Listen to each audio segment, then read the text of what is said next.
অপসংস্কৃতি জীবন যাক, সুস্থ সংস্কৃতি জিন্দাবাদ। সমগ্র জগৎ যখন অপসংস্কৃতির জোয়ারে বয়ে চলেছে নিদারুণ ভাবে, সুস্থ সংস্কৃতির কাছে হয়ে পড়েছে ক্ষীণকায়।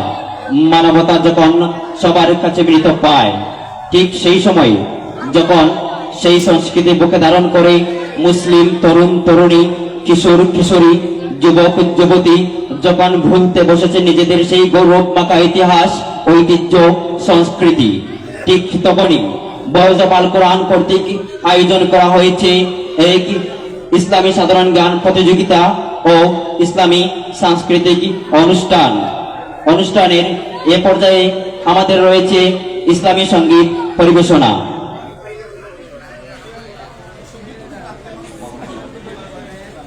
একদিকে সুনীল বঙ্গোপসাগর, অন্যদিকে সুউচ্চ হিমালয়, এরই মাঝে বিস্তীর্ণ সবুজ শ্যামল সমতট।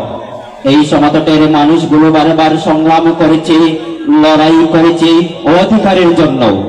1952, 1969 আর 1971 জোরে পড়েছে রক্ত।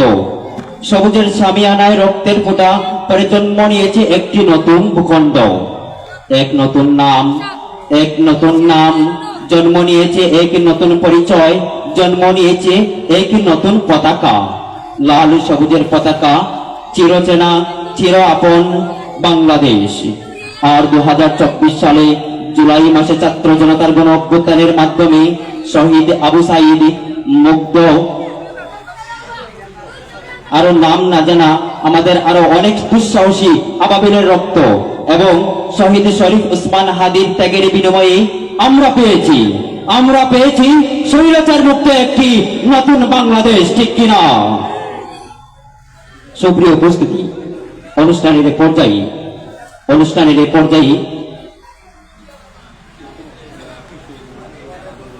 ইসলামী সঙ্গীত পরিবেশন করার জন্য অনুরোধ করছি হযরত মাওলানা আব্দুল শহীদ জালালী সাহেব, সিরাজগঞ্জি।